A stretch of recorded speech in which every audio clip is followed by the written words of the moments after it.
Welcome to Bad Gear, the show about the world's most hated audio tools. Roland's 80s TR drum machines are legendary for a reason. The omnipresent boom of the 808, the relentless thumping of the 909, the dry as a bone funk of the 606, the 707 and, well, that other one. Today we are going to talk about the TR-626. This 1987 sample-based drum machine is one of the more obscure members of the Prominent family. And when I started to do my research on the instrument, it not only turned out to be totally Bad Gear worthy, it also has quite a few unexpected tricks up its sleeve. At the first glance, this TR is ticking 626 boxes. Robust Soviet cafeteria-colored plastic enclosure with nicotine-stained knobs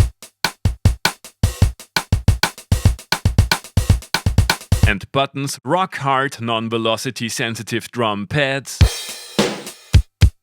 and a display that is still more informative than 90% of those you can find on current Roland products. The sample playback engine offers a wide variety of 80s style crimes in crisp 8-bit lo-fi. 2 kicks, 3 snares, 2 whole racks of toms, hats,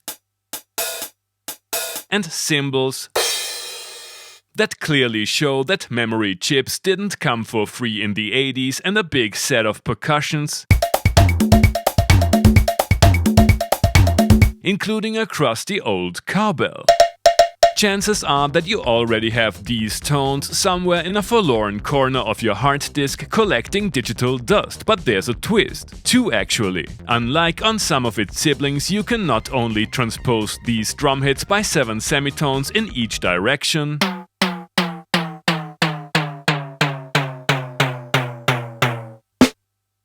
the machine also allows you to tap them from 8 individual outputs. Keep in mind that polyphony is limited to 8 voices, the internal mixer is primitive, the lack of a mute mode limits its use for live performance, you will find joke groups in places where you wouldn't expect them, and there's no control over voice allocation whatsoever. The sequencer is simple and easy to use. Crude tempo control, 16 steps per pattern, rhythm scales for double time and triplets, last step, flams, shuffle, and a surprisingly nuanced per voice accent functionality. You can punch in beats in real time to a metronome using tap mode, or resort to step mode for, well, classic step sequencing. Both the 48 preset patterns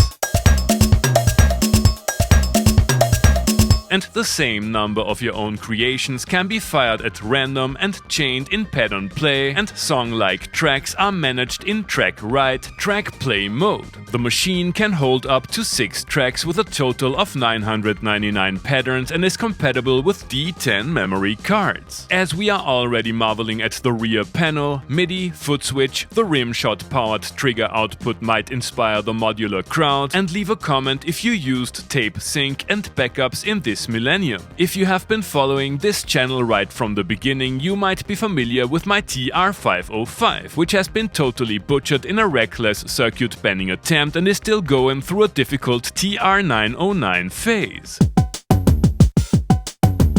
Similar or even more spectacular modifications are possible with the TR-626. General operation asks for a lot of shifts and spelunking through archaic proto-menus, but it's okay for a device of that age, and there's a battery compartment. It is quite easy to find TR-626s on the used market at somewhat reasonable prices. The TR-626 is a traditional 80s budget drum machine, and the underlying technology was dated even at the time of its release. Does it have a place in modern music production?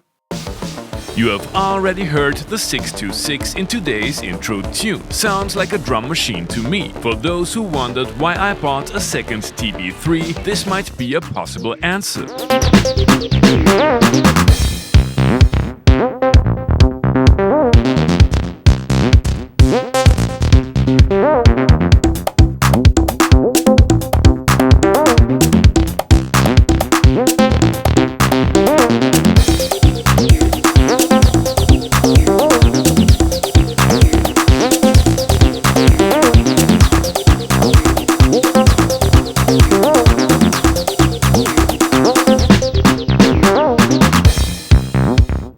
Roland should definitely give me money. I would probably opt for a deeper kick here, but I really liked the percussion sound and clap. It's a pity there's no discrete output for it. In spite of being more tweakable than the iconic TR-707, the drum hits still remain very rigid. Let's throw a few effects pedals at it.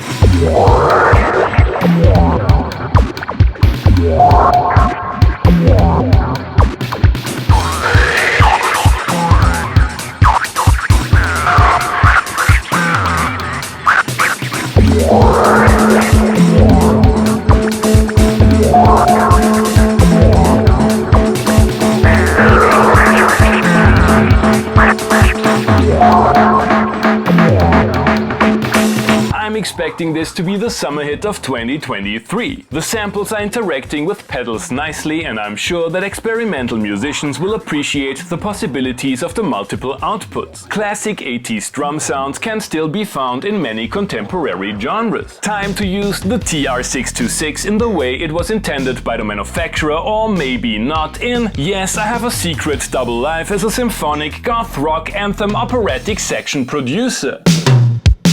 Kranke Samples, harte Schläge, kein Bedarf für Bremsbeläge. Vintage-Freunde, stimmt mir ein, denn jeder dämmt für sich allein. Synthesizer-Liebe.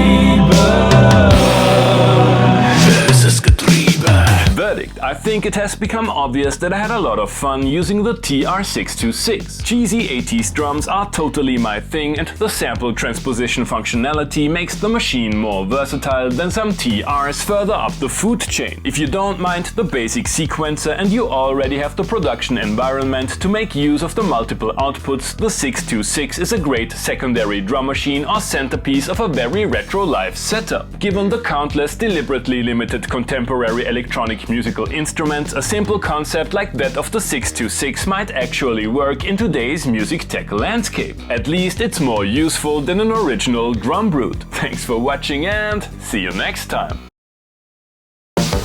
Hey guys, I hope you enjoyed the episode. Feel free to like, subscribe, become a patron and leave a comment what other kind of gear you would like to see and hear on the show.